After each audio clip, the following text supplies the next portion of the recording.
आज मैं आपको इस वीडियो में हरियाणा बोर्ड जो 28 जुलाई को कंपार्टमेंट के लिए, इसके अलावा इम्प्रूवमेंट के लिए और क्वालिफाइड एडिशनल के लिए, और वो छात्र जिन्होंने ओपन बोर्ड से एग्ज़ाम दिए थे और एक सब्जेक्ट में फ़ेल हो गए हैं और जिनका रीअपीयर आया है, उनका एग्ज़ाम 28 जुलाई को है और उसकी तैयारी के लिए मैं आपको सिलेबस बताऊंगा। मैं अपने चैनल पर सभी सब्जेक्ट के सिलेबस के साथ साथ सभी सब्जेक्ट के sample paper, previous year question paper और इम्पोर्टेंट क्वेश्चन भी करवाऊंगा विद सॉल्यूशन। अपने एग्ज़ाम की तैयारी के लिए चैनल को सब्सक्राइब करके ऑल के बटन पर क्लिक कर ले, ताकि जब भी कोई वीडियो अपलोड हो आपको उसका नोटिफिकेशन मिल जाए। अब मैं आपको कंपार्टमेंट के एग्ज़ाम से संबंधित कुछ महत्वपूर्ण जानकारी दूंगा जो आपको पता होनी चाहिए। आपको कंपार्टमेंट का पेपर क्लियर करने के लिए टोटल 3 मौके मिलेंगे। पहला मौका आपको जुलाई में दिया गया है, उसके बाद आपको दूसरा मौका आपको सितंबर में मिलेगा और तीसरा मौका आपको मार्च 2023 में।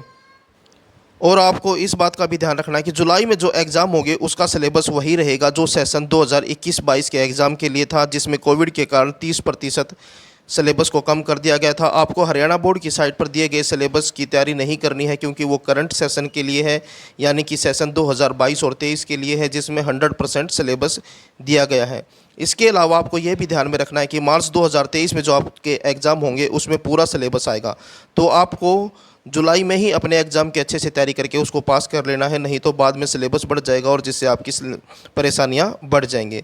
अब मैं आपको क्लास 12 का हिंदी विषय का सब्जेक्ट का सिलेबस बताता हूं, जिसको ध्यान में रखते हुए आपको अपनी तैयारी करनी है।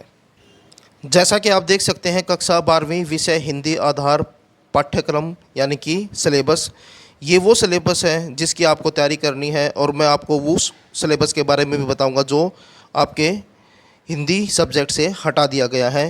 लेकिन आप पहले इस सिलेबस को नोट कर लीजिए जो आपके सिलेबस में है, यानी कि इसमें से क्वेश्चन आएंगे पेपर में।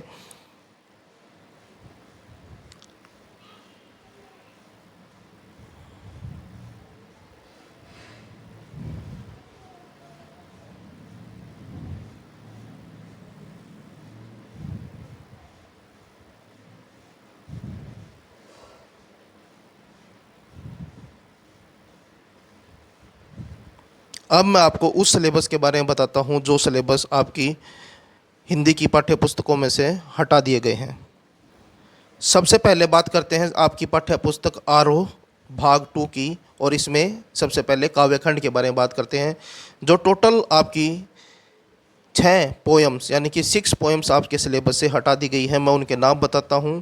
जो पहली पोएम है जिसका नाम है आत्म परिचय, जिसके कवि है हरिवंश राय बच्चन, इस कविता को आपकी पाठ्य पुस्तक से हटा दिया गया है। उसके बाद जो दूसरी कविता है जिसका नाम है पतंग और जिसके कवि है आलोक धनव, इसको भी आपके सिलेबस से हटा दिया गया है। उसके बाद है तीसरी पोएम जिसका नाम है कविता के बहाने और बात सीधी थी पर, जिसके कवि हैं कुंवर नारायण, इसको भी आपके सिलेबस से हटा दिया गया है। उस अगली कविता जो हटा दी गई है उसका नाम है बादल राग, ये 7वीं कविता है जिसके कवि हैं सूर्यकांत त्रिपाठी निराला जी।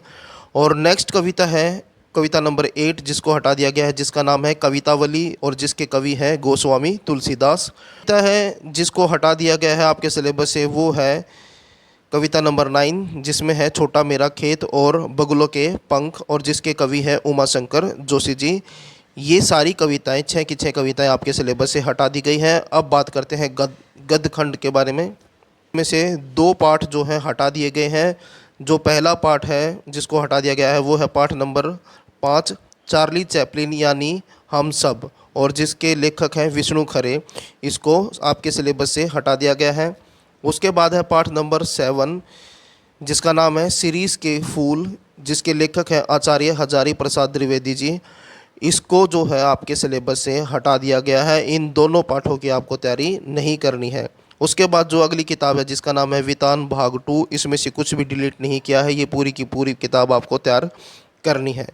उसके बाद जो नेक्स्ट किताब है जिसका नाम है अभिव्यक्ति और माध्यम, इसमें से जो 3 पाठ हटा दिए गए हैं वो है, पहला है कैसे बनती है कविता, और दूसरा है नाटक लिखने का व्याकरण, और तीसरी है कैसे लिखें कहानी। ये तीनों जो हैं इस पाठ्य पुस्तक से, इस सिलेबस में से हटा दी गई हैं, आपको इनकी तैयारी नहीं करनी है। तो ये था आपका क्लास 12 का हिंदी का सिलेबस। वीडियो अच्छी लगे तो लाइक करें और चैनल को सब्सक्राइब करें। धन्यवाद।